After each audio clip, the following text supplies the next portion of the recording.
IT employee అంటేనే ఆ life colourful, costly life వీళ్ల చుట్టూ వైఫైలా తిరుగుతూ కనిపిస్తోంది. గ్లామర్ వరల్డ్ తర్వాత అంతటి భోగ భాగ్యాలను అనుభవించే వాళ్ళు ఎవరైనా ఉన్నారంటే అది ఐటీ ఎంప్లాయీసే. కానీ ఇప్పుడున్న పరిస్థితి ఇలా ఉందా? ఐటీ రంగం పరిస్థితి ఎలా ఉంది? ఐటీ ఎంప్లాయీస్ లైఫ్ స్టైల్ ఎలా మారనుంది?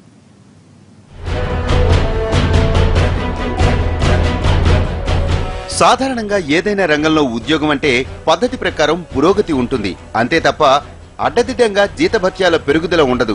ఐటీ రంగం బాగా అభివృద్ధి చెందాక ఈ పరిస్థితిలో మార్పు వచ్చింది.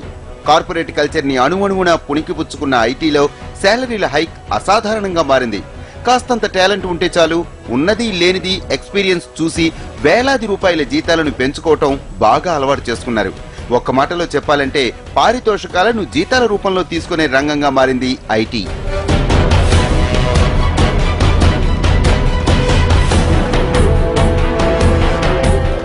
వేలాది రూపాయల జీతం దెబ్బకు కార్ల నుంచి ఇళ్ల వరకు అప్పులు చేయటం, వాటి ఈఎంఐలను కట్టుకుంటూ రావటం అన్నది ఐటీ ఎంప్లాయీస్ నిత్యకృత్యంగా మారింది. ఇది చాలదన్నట్టు లేనిపోని అలవాట్లు, వీకంతా వర్క్, వీకెండ్ లో ఎంజాయ్మెంట్ అనే అమెరికన్ పాలసీని తాము కూడా అడాప్ట్ చేసుకుని విపరీతమైన ఖర్చులు. అసలు ఐటీ ఎంప్లాయీస్ అంటే ఈ అవలక్షణాలన్నీ ఉండాల్సిందే అన్న పరిస్థితికి వచ్చేశారు. మెయింటెనెన్స్ భారీగా పెరిగి జాబ్ ఒక లబ్డబ్ గా మారిపోయింది. ఈ సమయంలో ఏదో ఒక కారణంతో ఐటీ ఉద్యోగాలు ఊడుతూ రావడంతో లైఫ్ స్టైల్ మార్చుకోవాల్సిన దుస్థితి ఏర్పడిపోయింది. గతంలోలా విపరీతమైన ఖర్చు, బీభత్సమైన ఎంజాయ్మెంట్ కు ఇక నుంచి చెక్ పెట్టేలా తెలుస్తోంది. ఇప్పటికే కొందరు ఉద్యోగులు బ్యాంక్ బ్యాలెన్స్ ను ఎలా నిలుపుకోవాలో ఆలోచిస్తున్నారట. జాబ్ తీసేసినప్పుడు కాగ్నిజెంట్ లాంటి కంపెనీలు 6 నుంచి 9 నెలల జీతాలు ఇస్తూ ఉంటాయి. ఈ డబ్బు వీలైనంత పొదుపుగా వాడుకోవాలన్న ధోరణికి వచ్చేస్తున్నారు. ఎలాగూ మెడపై కత్తి వేలాడుతూ ఉండడంతో ముందస్తు జాగ్రత్తలు పాటించడం ఇప్పటి నుంచే మొదలు పెట్టేస్తున్నారు.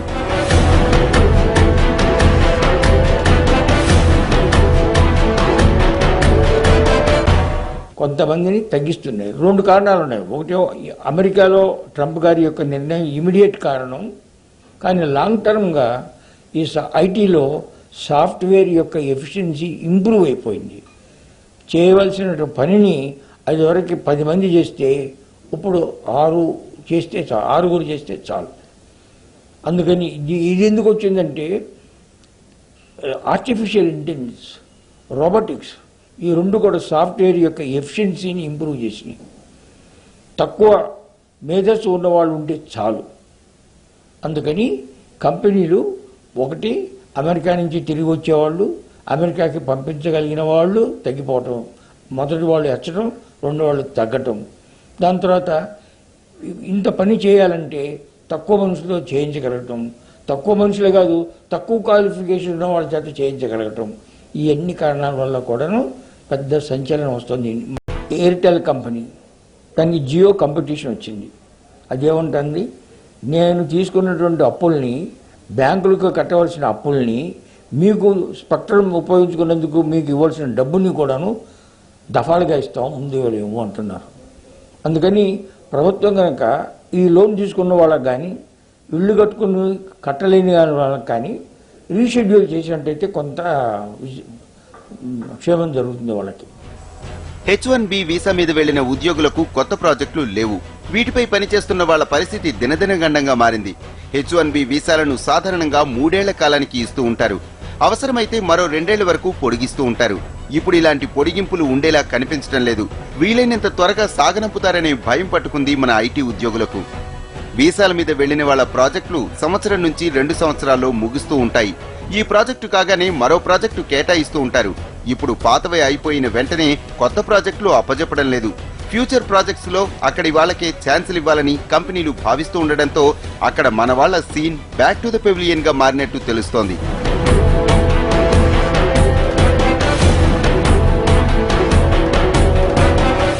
టెక్నికల్ కోర్సెస్ చదువుకోవడానికి, ఎంబీఏ చేయడానికి, లేకపోతే మాస్టర్ చేయడానికి వెళ్తుంటారు. కానీ మళ్ళీ తర్వాత వారు ఇండియాకు వచ్చి వేరే వాళ్ళకున్న బిజినెస్ కానివ్వండి, వాళ్ళకున్న సెటప్స్లో సెట్ అయిపోతుంటారు. So below middle class, sub middle క్లాస్లో ఉన్న ఎవరైతే ఉంటారో అమెరికాకి వెళ్ళి హైయర్ స్టడీస్ చదువుకొని ఫాస్ట్గా, అంటే ఇక్కడున్న రెవెన్యూ, ఇక్కడున్న శాలరీస్ కన్నా అక్కడ ఉన్న శాలరీస్, తర్వాత ప్రస్తుతానికి మనకున్న ఇండియన్ రూపీ విలువను బట్టి చూసినట్టయితే వాళ్ళు 12 hours వర్క్ చేసినట్టయితే డెఫినెట్గా వాళ్ళకు ఇక్కడ సంపాదించుకున్న 3 times వాల్యూ వస్తుంది. సో అదే విధంగా వాళ్ళకి అక్కడ నార్మల్గా పొదుపు అనేది మనకు మొదటి నుంచి భారతదేశంలో ప్రతి ఒక్కరు పొదుపు అనేది బాగా పాటిస్తారు. ఒకవేళ కంపెనీని కాదని బయటకొస్తే కొత్త ఉద్యోగం దొరకడం లేదు. 3 నెలల్లో జాబ్ రాలేదంటే స్వదేశీ పైన కంపల్సరీ. దీంతో ఏదో ఒక కంపెనీలో కొనసాగుతున్నట్టు, పెరల్స్ ఉన్నట్టు చూపేలా ఒప్పందాలు చేసుకుంటున్నారట. అంటే జీతం ఇవ్వకున్నా తాము కంపెనీ ఉద్యోగులమని చెప్పుకుంటూ కాలం వెళ్లదీయటం అన్నమాట. అక్కడి కార్యకలాపాలు సాగిస్తున్న భారతీయ ఐటీ దిగ్గజ కంపెనీలు ప్రతి 10 మంది భారత ఉద్యోగుల్లో 6 స్వదేశానికి పంపుతూ ఉండడంతో మింగలేని కక్కలేని పరిస్థితి ఏర్పడింది.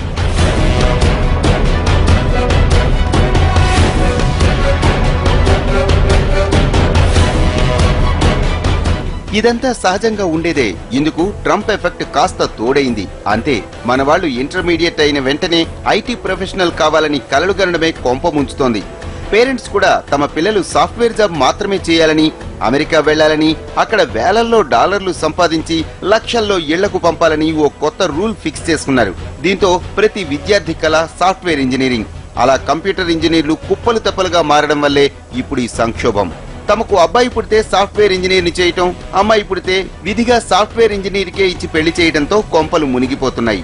ఇందులో పిల్లల కన్నా తల్లిదండ్రులు చేస్తున్న తప్పిదమే ఎక్కువగా అంచనా వేస్తున్నారు సామాజికవేత్తలు.